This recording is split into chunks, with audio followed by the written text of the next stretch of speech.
Well, good morning, ladies and gentlemen. Welcome to Concordia University, Wisconsin. It's 10 a.m. Central Daylight Time, the time set for convening WEC Energy Group's 2016 annual meeting of stockholders.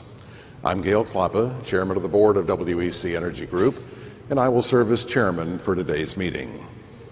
We're delighted to be back here at Concordia. It's our annual meeting, Home Away from Home, and I'd like to thank the president of Concordia, Dr. Patrick Ferry, and his staff for their always gracious hospitality. Now, before our session begins today, I'd like to ask Bill Byer, one of our operations employees from Appleton, Wisconsin, to join me here at the podium. Bill, welcome. Thank you. It was a clear, crisp autumn day last November. In many ways, a day like any other day. But for Bill, that normal day at work was about to change.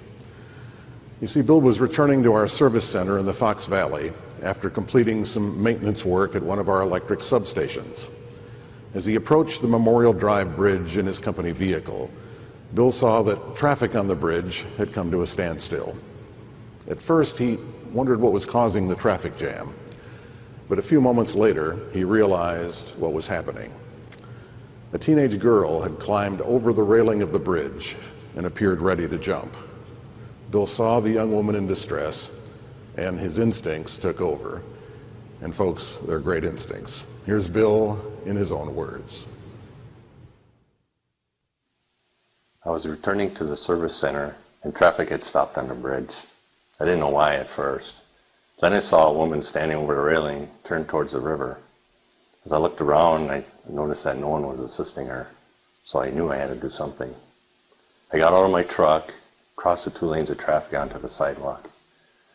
As I was approaching her, I was waiting for her to let me know that I needed to stop, but she never did. When I was 10 feet from her, I asked her if she wanted to talk.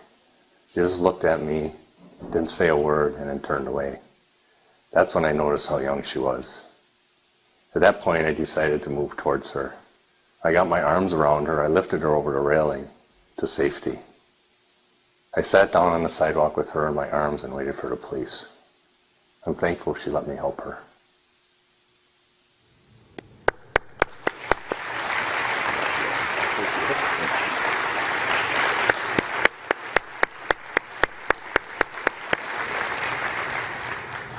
You know, we take safety very seriously at our company because our employees work in dangerous environments every single day. And working safely and going home at night are more important than anything. But Bill's courage in that young lady's moment of need is truly remarkable. Truly, Bill, an act of heroism. And Bill, in recognition of your actions last November, it is my great pleasure to present you with our Chairman's Award. Congratulations, Bill. Thank you.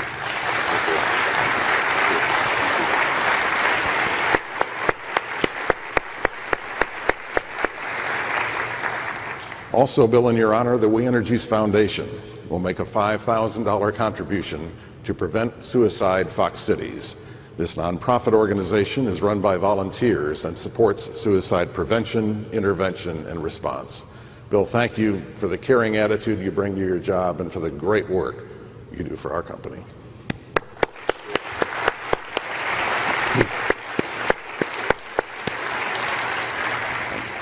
And now, ladies and gentlemen, if you will please stand, Bill will lead us in the Pledge of Allegiance.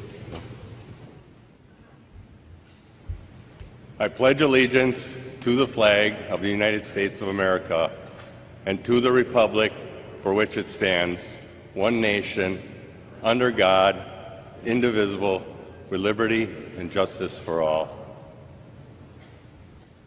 Bill, thank you again. Thank you. Right, take care. You're more than welcome. All right. Well, I'm delighted to see all of you here this morning.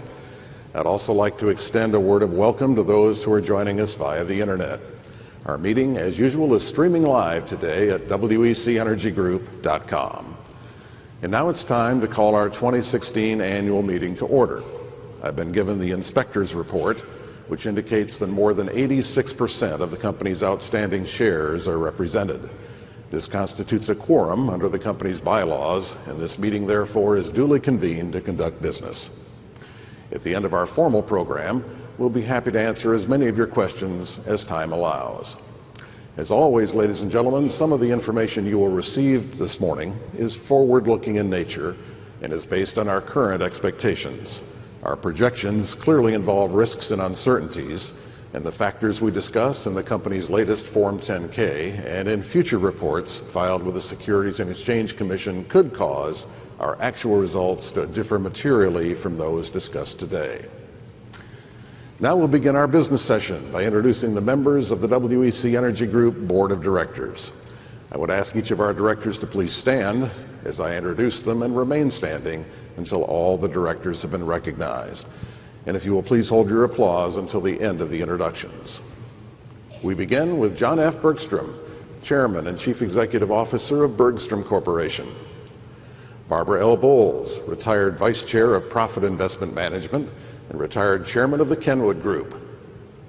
William J. Brodsky, Chairman of the Board of CBOE Holdings Incorporated and the Chicago Board Options Exchange. Albert J. Budney Jr., retired President and Director of Niagara Mohawk Holdings Incorporated. Patricia W. Chadwick, President of Ravengate Partners, LLC. Kurt S. Culver, Non-Executive Chairman of MGIC Investment Corporation and Mortgage Guarantee Insurance Corporation. Thomas J. Fisher, Principal of Fisher Financial Consulting, LLC. Paul W. Jones, retired Chairman and Chief Executive Officer of A.O. Smith Corporation and Non-Executive Chairman of Rexnard Corporation. Henry W. Knipple, retired Chairman and Chief Executive of Regal Beloit Corporation. Alan L. Leverett, President and Chief Executive Officer of WC Energy Group. Euless Payne Jr., Managing Member of Addison Clifton LLC, and Mary Ellen Stanek, Managing Director and Director of Asset Management for Baird Financial Group. Ladies and gentlemen, please join me in a round of applause for our great Board of Directors.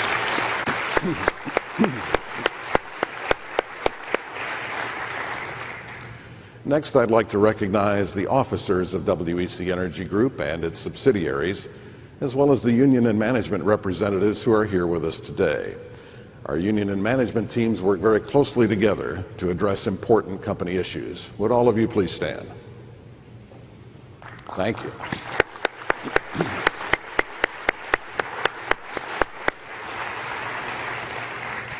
Thank you very much. I'd also like to introduce Susan Hogan from ComputerShare. ComputerShare is the company that serves as our transfer agent and our registrar. Susan has been appointed as the Inspector of Election for our meeting. Susan, I see you standing there. Thank you for being with us this morning.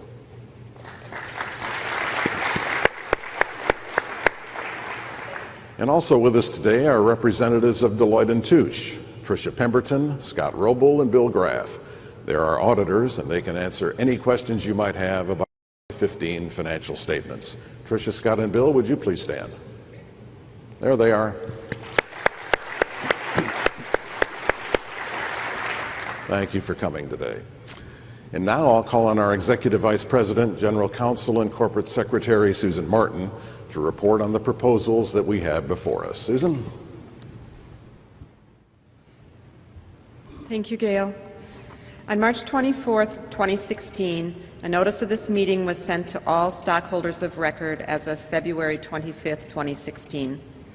As set forth in your proxy statement, there are 4 items on which stockholders have been asked to vote. First, the election of 13 directors to serve for terms expiring at the annual meeting of stockholders in 2017. Second, ratification of Deloitte & Touche LLP as independent auditors for 2016. Third, the advisory vote on compensation of the named executive officers, otherwise known as Say on Pay. And fourth, a stockholder proposal regarding proxy access, if properly presented. At this time, Mr. Tom Robinson, the authorized representative for Mr. Scott M. Stringer, Comptroller of the City of New York, will have up to 3 minutes to present the 4th proposal. Mr. Robinson, the floor is yours. Thank you. Mr. Chairman, members of the board, fellow share owners, I'm Tom Robinson, and I'm here to present Proposal 4 on behalf of New York City Comptroller Scott Stringer and the New York City pension funds. These funds have $160 billion in assets and are substantial long-term WEC Energy share owners with over 707,000 shares. Proposal 4 calls for proxy access bylaw to enable share owners that have collectively held 3% of the company for 3 years to include a limited number of director candidates on management's proxy card. The proposed bylaw is designed to give substantial long-term share owners a meaningful voice in nominating and electing directors, a fundamental right that should be in place at all companies regardless of their performance, industry, or board. According to empirical studies from both the CFA Institute and economists at the Securities and Exchange Commission, proxy access has the potential to increase board performance and share owner value. In WEC's case, the company received the proposal due to its exposure to risks related to climate change. In opposing the proposal, the board asserts that this rationale illustrates its concern about the potential misuse of proxy access by special interest groups focused on issues that are not consistent with the best long-term interests of the company. As substantial long-term share owners, we do not consider ourselves a special interest group, nor do we consider risks related to climate change as immaterial to the future of the company. In fact, the board itself identifies federal and state regulations relating to climate change as significant risk factors. Clearly, the EPA's Clean Power Plan and the global commitments in the Paris Agreement will impact the company's long-term risk profile and strategy. With meaningful proxy access, long-term share owners will be better positioned to ensure the board has diverse skills and experience necessary to oversee these risks and ensure that WEC has a strategy to protect and create the long-term share owner value. The proposed terms include appropriate safeguards to prevent abuse. These terms were not selected at random. It was the SEC, following extensive analysis and public comment, that determined that the 3% ownership threshold and other terms were most appropriate and provided adequate safeguards. Moreover, any share owner nominee would have to garner board share owner support before he or she could join the board. Over the past 18 months, more than 200 U.S. companies have enacted proxy access bylaws on terms similar to Proposal 4. Many of these companies have voluntarily enacted proxy access without the need for a vote, including about 70% of the 72 companies that received proposals from New York City for the 2016 proxy season. WEC is one of the only companies that failed to reach out to the Comptroller's office to discuss the proposal and understand our underlying concerns. In its opposition statement, the board states that it is actively engaged in ongoing and constructive dialogue with its shareholders regarding corporate governance. The New York City pension funds remain open to a constructive dialogue. In the meantime, we encourage share owners to support Proposal 4. Thank you very much. Thank you, Mr. Robinson. We will now proceed with the vote for the 2016 annual meeting. If you previously voted your proxy, your vote has already been recorded. At this time, I would like to ask if there are any outstanding proxies that have not been turned in to be counted. If you have not yet voted, please raise your hand and an usher will pick up your ballot.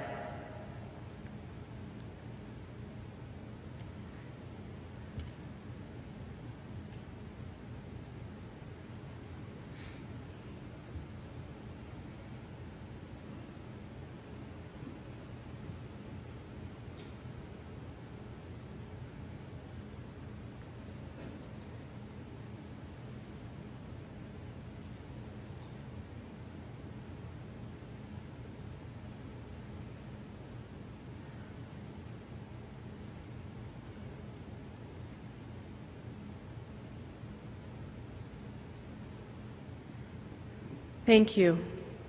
The vote is now closed. I have been appointed to vote all of the shares represented by the proxy votes sent in by our stockholders. I have submitted the proxy ballot, which reflects your instructions, to the Inspector of Election. The preliminary inspector's report has been completed. The following nominees for election to the Board of Directors all received more than 92% of the votes cast and have been duly elected: John Bergstrom, Barbara Bowles, William Brodsky, Albert Budme Jr., Patricia Chadwick, Kurt Culver, Thomas Fisher, Paul Jones, Gail Klappa, Henry Knippel, Alan Leverett, Euless Payne Jr., and Mary Ellen Stanek. Each director will serve until the 2017 annual meeting. The proposal to ratify Deloitte & Touche LLP as independent auditors for 2016 has received an affirmative vote of more than 95% of the votes cast. Deloitte & Touche is therefore ratified as the independent auditors for 2016. The proposal to approve the compensation of the company's named executive officers, as disclosed in the proxy statement, has received the affirmative vote of more than 85% of the votes cast. The stockholder proposal to adopt proxy access bylaw has received the affirmative vote of more than 74% of the votes cast. I will now turn the meeting back over to Gail. Susan, thank you very much. And with Susan's report, the formal business portion of our meeting is now adjourned. Now, as many of you know, we announced a leadership change earlier this year that took effect actually just a few days ago on May 1. I retired as Chief Executive Officer, but I'll continue to serve the company as non-executive chairman of the board. And I'm delighted that Alan Leverett has succeeded me in the role of Chief Executive. You know, it seems like just a very short time ago, but Alan and I joined Wisconsin Energy back in 2003. Since then, the company has delivered more than a decade of strong growth as we've modernized the energy infrastructure of the region, investing more than $10.5 billion in our electricity and natural gas networks. And with our acquisition of Integris last year, we've emerged as the leading electric and natural gas utility in the Midwest, known for exceptional reliability, customer satisfaction, and financial discipline. Alan has been a key contributor to our success all along the way, first as Chief Financial Officer, then as the leader of our power generation group, and most recently as president of the parent firm and our Wisconsin utilities. I've known and worked with Alan for more than 20 years.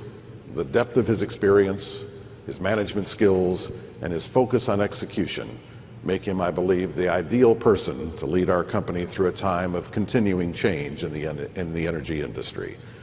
And yesterday, the market really liked my retirement. We set a new all-time high in the stock price. Alan, congratulations. Thank you.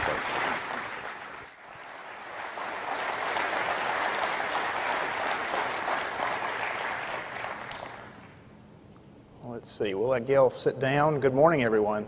Thanks for being with us.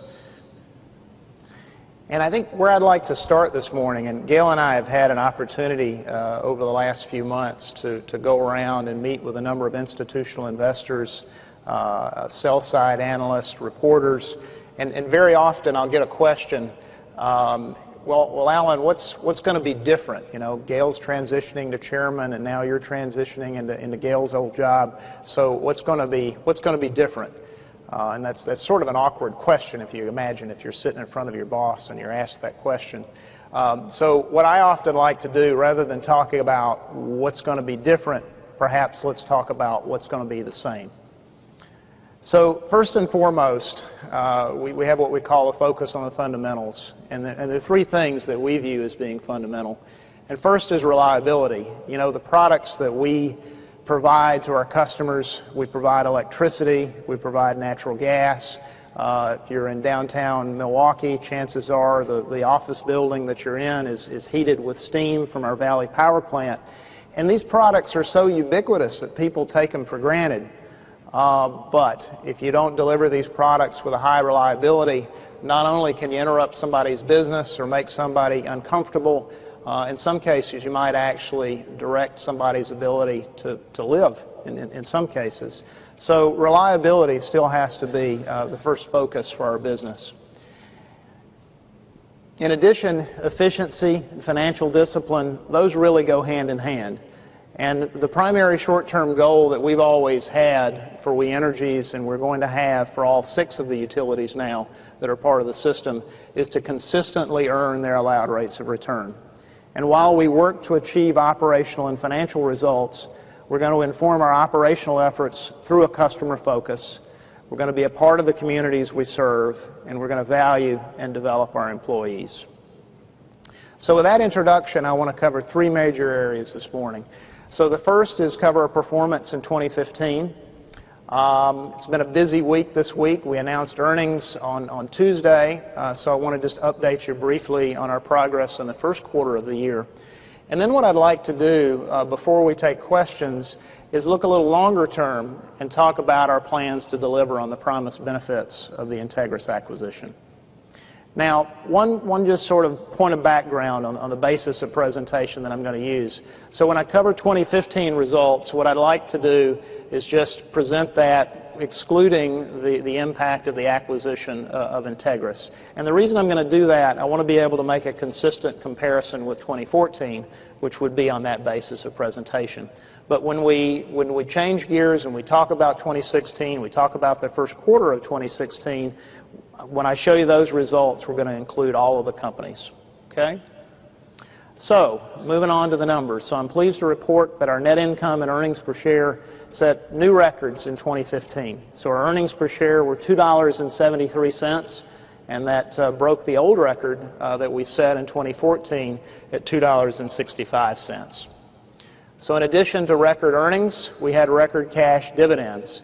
So over the course of 2015, we paid $455 million of cash to our legacy shareholders, and that was more than any other year in the company's history. And that performance was really well recognized by the financial markets. And when we look at our performance as a company, our financial performance as a company, and we try to assess how well that's being recognized by the market, we really use two measures. The first measure we use is called a relative price-to-earnings ratio. And for those that maybe aren't familiar with a price-to-earnings ratio, of course, price, your market price of your stock, is in the numerator, earnings in the denominator, and that tells you for every dollar of earnings as capitalized in the share price, how is that capitalized in the share price. So in the case of WEC Energy Group, if you look at the end of 2015, for every dollar of earnings, that translated into roughly $19 a share price. Now, we can't control the absolute PE at which the utility industry trades, and that's certainly going to vary over time with various macro factors, but what we can influence is our PE relative to our peers, relative to other utilities. So if you look at our PE relative to two broad utility indices, so here we've chosen the S&P Electric Index as well as the Philadelphia Utility Index. We trade anywhere from a 15 to a 20% premium relative to those other broad indexes. Now, the other measure we track when we assess our performance and we assess how well we're valued in the market is a measure that we call total shareholder return. So total shareholder return includes price appreciation, how the stock price moves, as well as the dividends we paid. And what you see on this chart is we've compared our total shareholder return in 2015 to those same two broad utility indexes. So first, the S&P Electric Index, and second, the Philadelphia Utility Index. And you can see, if you do the math, that we outperformed those indices by anywhere from 6 to 7% in terms of total shareholder return. And that really isn't a novel result. That really comes on the heels of what we've seen as being very consistent relative total shareholder return over the last 10 years. So you see us there at the top, WEC Energy Group, over the 10 years, had a total shareholder return of nearly 250%, and then it's compared to the same two utility indices that I talked about. And then for the purposes of this chart, we also compared it to some broader indices. So we compared it to the Dow Jones, to the S&P, and to the NASDAQ, which of course would include utilities as well as non-utilities. And you can see against almost any broad index that you could look at in the U.S., we've had really stellar outperformance on a 10-year basis. Okay, so the financial results in 2015 were very strong, and I'd like to spend a minute now going through the operating results, the non-financial results for the company. And I always start that kind of discussion with a talk about safety. And we have safety goals, and we've had safety programs for a long time.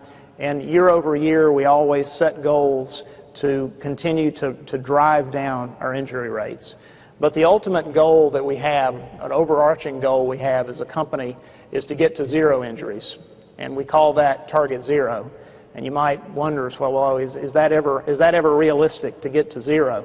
Well, we believe it is, and any injury that we have in an employee, even one, can impact not only that employee, but the lives of that employee's family.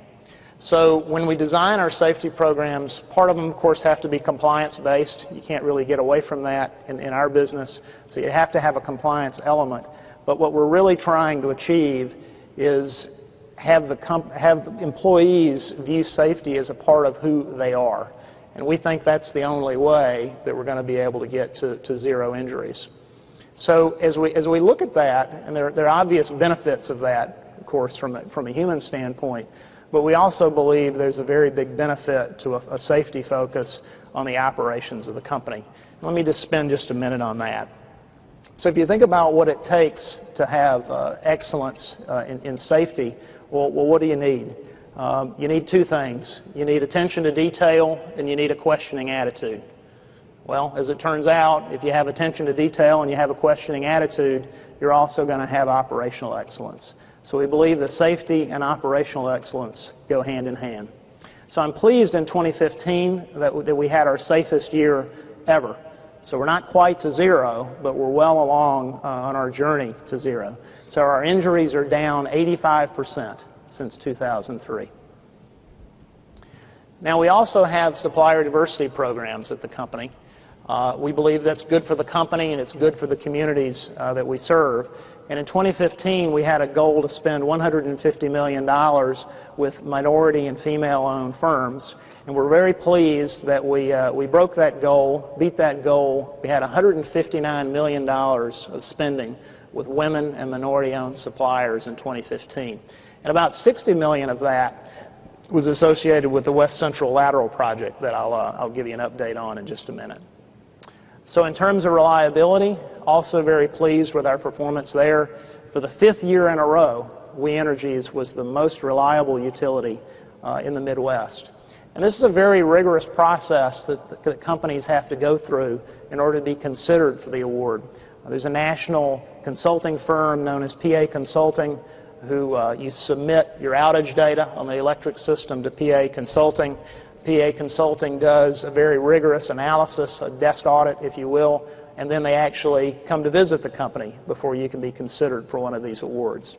So this was the 5th year in a row that the company has won the Midwest Award, so we're very, very pleased with that. In terms of customer satisfaction, We Energies as well as Wisconsin Public Service got very, very good marks. So We Energies was top quartile in the Midwest for customer service as well as power quality on the J.D. Power survey. Top quartile on the J.D. Power survey nationally for customer service. And finally, Wisconsin Public Service was number 2 in the Midwest for overall customer satisfaction. Now, as all of you know, if you can't measure things, you can't manage them very well.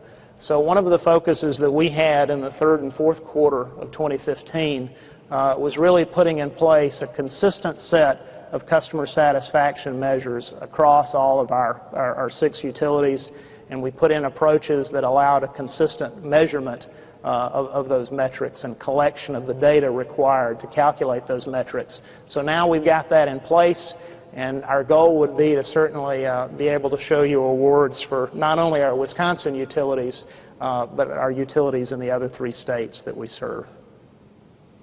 We've had a focus quite a while on improving environmental performance in our electric business. And over the last decade, we've really taken action in 4 areas. And although I certainly believe that carbon regulation is inevitable, it's hard to say what and it's hard to say when, but I do believe that carbon regulation is inevitable. But nevertheless, we still believe that coal needs to be part of a balanced generation portfolio. And so the first action that we took was to retire less efficient coal units and replace those less efficient coal units with new high-efficiency generation. The second thing we did was to increase natural gas in our mix of power generation. Then we invested $1 billion in renewable energy. We have the 2 largest wind farms in the state of Wisconsin. And then in addition, we invested $1.5 billion in air quality systems. And the results from this investment program over the past decade have really been, I think, striking. And let me spend just a minute explaining what's depicted on this chart. So if you go back to the year 2000 and you look at the level of SO2, NOx, and mercury emissions, and you index that at 100%. Okay? So those are the level of those emissions in 2000. And then you throw it forward and you look at, again, always indexed back to 2000, you look at how that's changed over time and how our total emissions of SO2 have changed, total emissions of NOx and mercury, and then you look all the way to the right-hand side of the chart to 2015, we've seen nearly a 90% reduction as a result of these investments in SO2, nearly an 81% reduction in NOx, and an 84% reduction in mercury. So it's really, really striking performance. And at the same time, you know, as I was saying before, we really don't know what ultimate form carbon regulations will take, but we've also been focused on reducing the carbon intensity of our power generation fleet. So this chart is constructed in the same way as the previous chart. So you look at the year 2000 and you look at the carbon intensity of our generation fleet. And carbon intensity, you can measure it a lot of different ways, but it's measured here in pounds per megawatt hour. So how many pounds of CO2 do you emit for every megawatt hour of electricity that you produce? And then you index that to the level that it was at in 2000. And you look at where we were last year, we had a 23% reduction in our carbon intensity since 2000. So two projects in 2015 that I just want to briefly talk you through before we move to the first quarter of 2016 and talk about those results. So the first project is the West Central Lateral. So this was the largest expansion of our gas distribution network in our history. So it really brings natural gas to a part of Wisconsin that was very much underserved in terms of the availability of natural gas. And by bringing natural gas to that part of the state, we're going to be able to serve a number of needs. This part of the state has very, very large sand mines. The sand that's produced in the state of Wisconsin is very much in demand in the fracking industry. It'll also allow agricultural customers to use natural gas for the first time for grain drying. And I think the thing that I'm most pleased about, we now have 10 new communities and counting, that whereas before all of the folks in these communities, all they had access to was propane for the heating of their homes. And now we're going to be able to convert all of those communities to natural gas, as well as add quite a number of customers, which is certainly good for our business. And we completed it on time, much, much better than budget at $130 million. And it was in service in November of this year, just in time for the, albeit mild, but the winter weather that we had. The other project that I just want to briefly mention is the Valley Power Plant. And the Valley Power Plant has been around since the 1960s.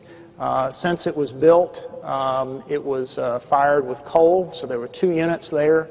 The Valley Power Plant provides steam to nearly 400 customers in downtown Milwaukee, but in addition to providing steam, it provides voltage support to the electric transmission network. So it's a very, very critical asset, both to the steam system as well as the electric transmission system. So we embarked on a 2-stage project. So we converted one of these units from coal to natural gas in 2014. We converted a second unit in 2015. And so now the Valley Power Plant is fired solely on natural gas. In addition to having very, very significant O&M impacts and reductions in O&M, we're seeing very, very significant savings in fuel cost. So I would expect this year that we'll save $5 million alone on fuel cost. So that project came in at approximately $60 million, again, on time, on budget, and it was also in service in November 15 in time for the winter heating season. So I think all in all, 2015 was a very, very successful year, and I want to move now to just a brief review of where we've been in terms of financial results in the first quarter of 2016. So just to remind everybody again, now these results include the Integris companies. So when we reported earnings, first quarter earnings on Tuesday, We reported $1.09 per share in 2016. That compares to 90 cents per share in 2015. So I believe we're still on track for the full year, and our guidance for the full year is $2.88 to $2.94 per share. On the dividend front, the board increased the dividend in the first quarter in January of this year, 8.2%. So the new quarterly rate is 49.5%. And this really comes on the heels of a very consistent set of dividend increases over the last few years. And most notably in 2015, the board increased the dividend 17.3%. And if you look at our dividend yield now, it's probably just a little bit below 3.5% now, but very close to 3.5%. And that 3.5% is about the industry average yield. So now, given that we're right in the strike zone here with our dividend payout ratio, we would expect the dividends to grow in line with earnings in the future. Okay, so far so good in 2016, and let me look a little farther in the future here and talk about the Integris acquisition and how we plan on really fulfilling our commitments and fulfilling the promise we believe of that acquisition. So just to remind everybody of our footprint there on the chart, we have operations now in 4 states rather than 2, and we now have 6 utilities. So we serve nearly 4.4 million customers, so 1.6 million electric customers, nearly 3 million natural gas customers. In fact, we are now the 8th largest natural gas distribution utility in the U.S. In addition to very significant investments in the electric and the gas distribution area, we own 60% of American Transmission Company, which of course is an electric transmission only company. So we think we have a wonderful platform to start with. So as I talk through how we deliver on the promise of the Integris acquisition, I really want to go back and maybe review for you the criteria that we used when we looked at that acquisition. And we've consistently had 3 criteria when we looked at acquisitions. The first criteria, we want any acquisition we do to be largely credit neutral. So we worked very hard over the last dozen years to strengthen our balance sheet, and we don't want to do anything with an acquisition to damage that. So we want any acquisition that we do to be largely credit neutral. The next 2 criteria, if you sort of want to think about it in shorthand, any acquisition we do needs to add value in the short term as well as the long term. And the measure that we look at in terms of measuring short-term value creation is whether an acquisition is accretive to earnings per share in the first full year of combined operations. Now, accretive is a fancy word, just insert add. So we want any acquisition to add to earnings per share in the first full year of operations. And then longer term, if you look at long-term value creation, we wanted to make sure that any acquisition we do would actually add to the long-term growth prospects of the company. So these are the criteria we applied, and I want to talk about how we saw the Integris acquisition measuring up against those, and how, particularly in the case of our longer-term growth prospects, how we expect to deliver on the promise of the transaction. So let's start with the balance sheet, and we'll start with credit ratings. So what you have here on this bar chart, these are about 550 utilities and utility holding companies, and we've put here on the chart their credit ratings. So you can see of the roughly 550 that are on this chart, nearly 100 of these are below investment grade, and the remainder are all at varying levels of investment grade. So our parent company and all of our utilities are in one of the 2 top categories. So every single one of our utilities, as well as the parent company, are either A- category or A category after the completion of the acquisition. So we very much believe, in terms of the way we structure the acquisition, the way we capitalize the business, that we preserve the strength of our balance sheet. Now, if you transition to how we see this adding to short and long-term value, let me go back to that what I referred to as the standalone earnings per share for Wisconsin Energy in 2015. So that was $2.73. Now, our original goal as a company was to grow that 273 on a compound annual growth basis of from 4 to 6%. So the company as it was configured before the Integris acquisition, those were our growth goals. So 4 to 6% off a base of $2.73. Now with the Integris acquisition, we look to increase that to 5 to 7%. Okay? Now in the near term, with the guidance range that I gave you of $2.88 to $2.94, that would represent 6 to 8% earnings growth. So even a bit better than the long-term target that we have. So 6 to 8% earnings growth in 2016. So from that standpoint, we clearly view the acquisition as adding near-term value. But if you look longer term, and let's talk through what's really going to drive our ability to deliver on our long-term growth goals.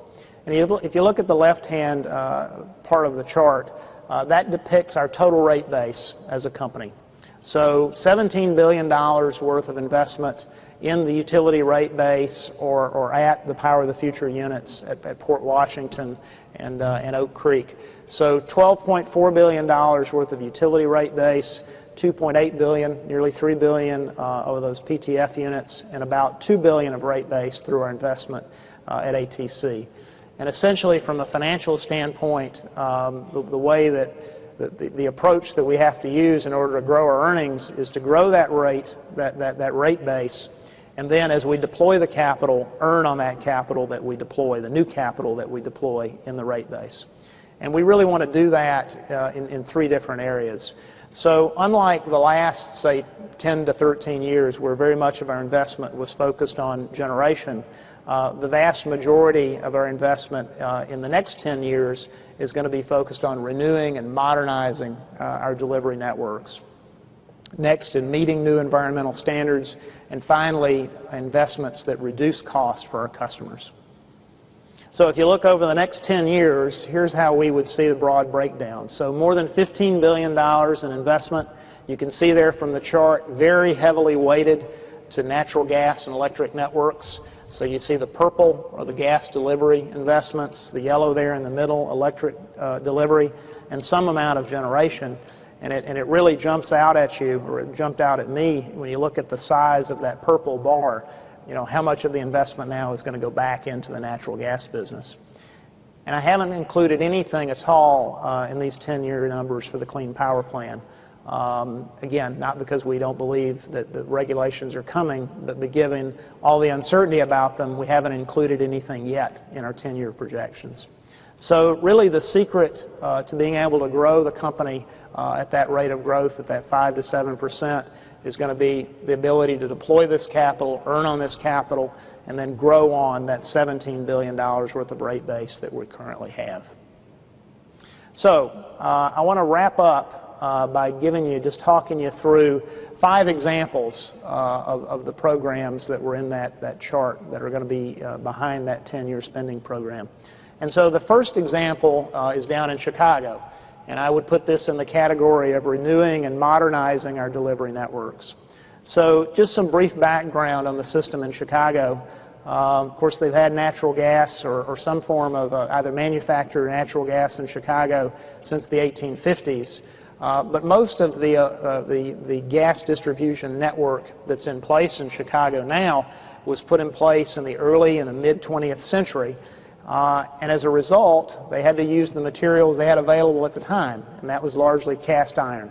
And because they had to use cast iron, they had to operate the system. They can still operate much of the system at a very low pressure, and they had to put the meters inside not only the businesses but in houses. And so what we're embarked on is really probably a 25 or 30-year effort to modernize the natural gas infrastructure in the city of Chicago. And we project $250 to $280 million of investment a year in that project in Chicago. And we see this project as having a number of key benefits. First and foremost is safety. PHMSA, which if you're not familiar with PHMSA is the federal agency that regulates pipeline as well as natural gas storage safety. And PHMSA has done, I guess what I would characterize as a call to action about the safety of the gas networks that are built from the materials that I described. So not only is this a concern in Chicago, it's a concern in older cities across the country, cities like New York, Philadelphia, Boston, and the federal authorities are saying you really have to get on a course to replace the cast iron that's in the system. So first and foremost, we see a safety benefit. But while we make the system safer, there'll also be significant operational savings. So probably no surprise, by using the new, more modern materials, we'll reduce natural gas leakage. And then we'll be able to move the meters outside of the businesses, outside of the homes. And as a result, we'll have easier, less expensive maintenance. And then it'll also improve the environmental performance of the system. So by reducing those leak rates, you'll actually be able to reduce methane emissions. And if you're not familiar with methane, methane is what scientists refer to as the most potent greenhouse gas. And we can reduce the emissions of methane in that system 40 to 45% by 2025.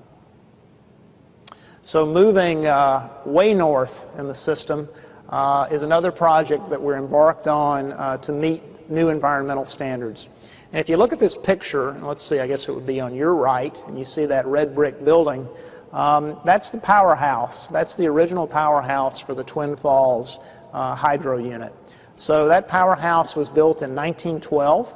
You can see the powerhouse there, and then as you move across the photo, you see the dam. That's the original dam. And then move all the way over there to the other side of the Menominee River, and you can see the new powerhouse that we're building there on the far left, as well as the new dam. And it's a very interesting civil engineering project, because literally as the people that are managing the project, as they're building the new dam and they're building the new powerhouse, the old units are in full operation. So we didn't lose any production during the period where we're building the new units. So the new units will have a 50% increase in capacity, 60 to 65 million of an investment, and I believe it'll be online this summer. So another generation project that we're embarked on, we put this in the category of reducing operating costs for our customers. So you can see the picture here. This is the drawing rather, is the Elm Road generating station. And I talked about fuel diversity earlier, wanting to maintain a diverse set of fuels, so coal as well as natural gas, as well as nuclear and renewables. But we also believe it's important within the coal category to have some flexibility, to burn eastern coal, bituminous coal, as well as subbituminous coal, and blends in between or even the extremes. So we're embarked on an investment program at the Elm Road generating station at Oak Creek that will allow us to burn a range of coal. So we're doing about $20 million worth of investments and modifications in the power block, nearly $60 million in the storage and fuel handling area, and we believe that this will have a very significant reduction in fuel cost. At 100% PRB, 100% subbituminous coal in the current market, it'll save our customers $50 million a year. So $50 million a year is a pretty good payback on a roughly $80 million investment.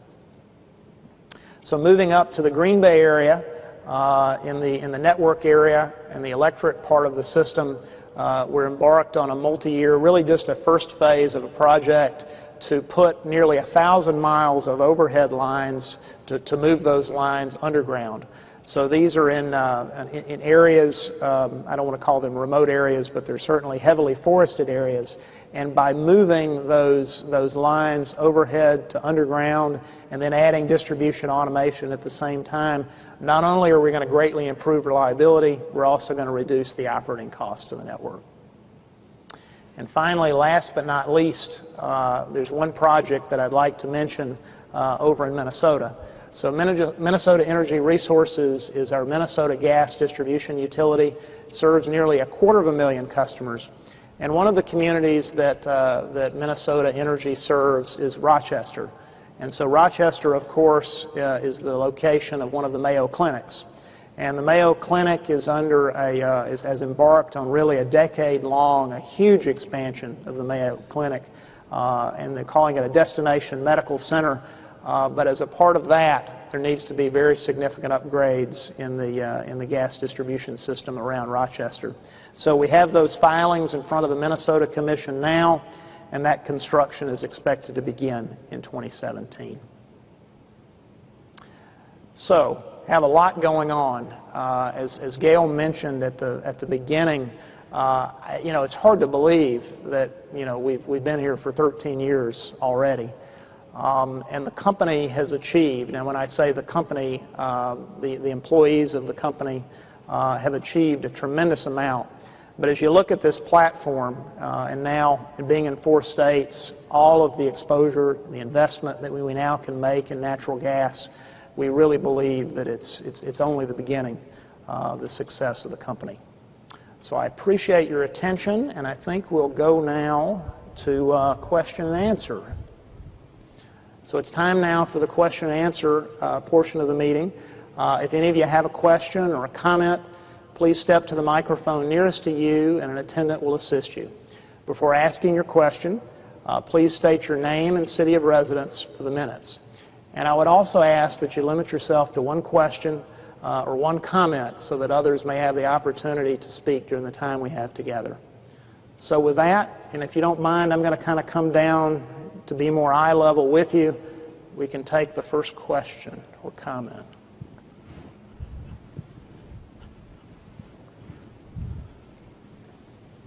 So let's see, we got number 2. Yes, ma'am.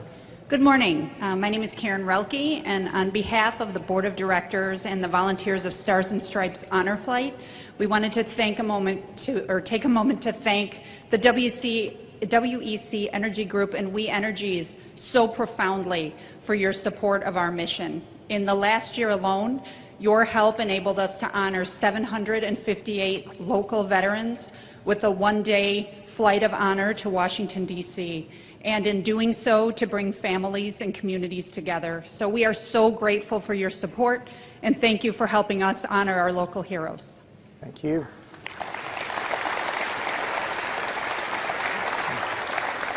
Let's see, Kathy, we have number 3. Yes, ma'am. Hi, I'm Corey Zetz. I'm the Executive Director of Menominee Valley Partners, a public-private partnership that's been working on the revitalization of the Valley, home to the Valley Power Plant. And on behalf of the Valley, there are more than 100 businesses and thousands of employees, we just wanted to say thank you and congratulate you on the successful conversion of Valley from coal to natural gas. The conversion was seamless and really deeply appreciated by the community that we serve. The Valley has had a tremendous revitalization in the last 15 years, and we're really working to maintain our industrial manufacturing heart while simultaneously activating our wealth of riverfront and water spaces for public use. And the conversion worked at a perfect time with our long-term master planning. And over the last 16 years, We Energies and now the WEC Energy Group has been such a strong partner in strengthening the Valley in the heart of Milwaukee, and we want to thank you for your partnership, and we're excited to continue the work ahead with you. Thank you very much.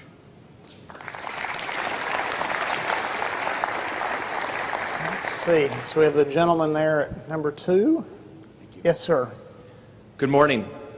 My name is Tom Mulata. I'm actually the mayor of the great city of Port Washington, Wisconsin. And we are the proud home of the Port Washington Generating Station. I say that as it has just been recently announced that that generating station will be the recipient of one of 15 corporate safety awards recently presented by the Wisconsin Safety Council. So we're very proud of the very safe and productive generating station that we have up in Port Washington. I also am here on behalf of our great city to extend my sincere gratitude to Gail and his entire leadership team, the board of directors, for the partnership, for the investment, for the collaboration that we have enjoyed over the existence of the generating station in Port Washington. There are countless, there are abundant examples of where, quite honestly, not just Gail and the entire leadership team, but the generating station folks up there, and really the entire organization have not just responded to the call to partner, but have frankly led the call to partner. And in that regard, really have had a profound impact on our community. Again, I could stand here for hours and talk about some of those examples, but back when in 2005, when we had the conversion to natural gas at our facility, we had an opportunity to take the coal dock storage area and convert it into a public green space. The organization responded, and today we have a national award-winning park on Coal Dock Park. When we had a very tragic situation, we lost a young man off of North Beach in Port Washington in 2012, and the community rallied and wanted to create a memorial pavilion space, a gathering space for the community on Coal Dock Park. It was Gail and the leadership team who once again stepped forward and embraced the community cause. And again, there are countless more examples where we have just been so impacted so positively on behalf of the entire community. It was just such an honor to present to Gail our 2015 Community Impact Award, to honor Larry Stevens when he retired for his impact and work within our community, and really to stand here today and to thank all of you and to tell you how much we look forward to continued partnership and impact in a very positive way throughout our great city. Thank you.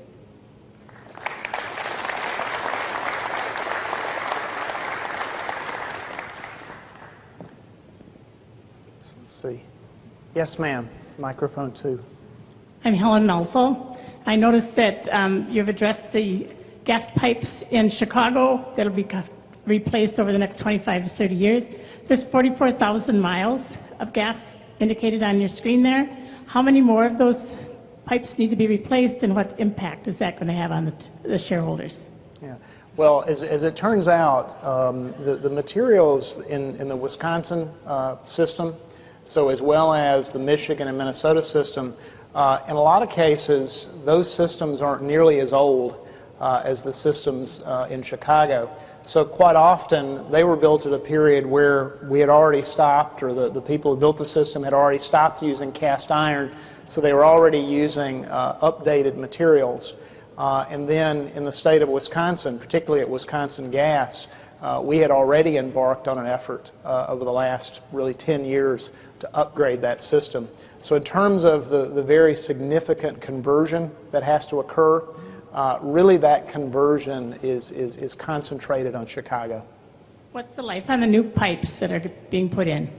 Well, I would say that typically the material that you use is polyethylene for the pipes in Chicago, and I think easily you're looking at 40+ years on those pipes if they're well maintained. Thank you. I think I get really good value from my WE Energies. I love my bill every month. It's my telephone bill I have objections Thank you, with. ma'am.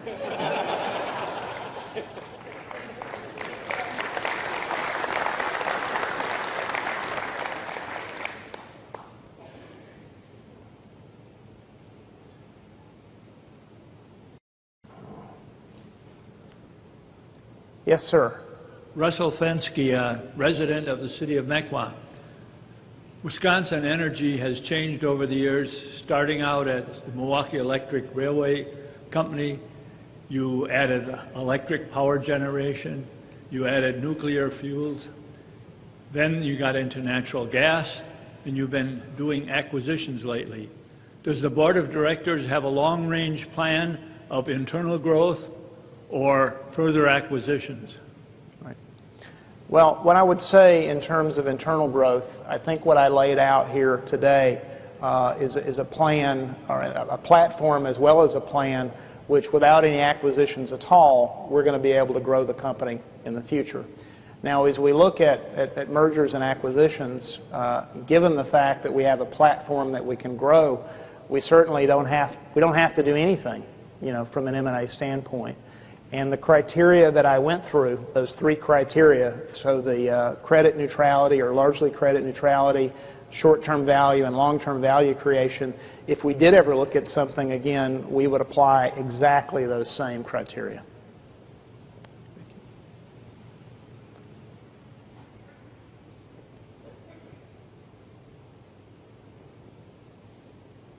All right, well, that looks like that's it. Okay.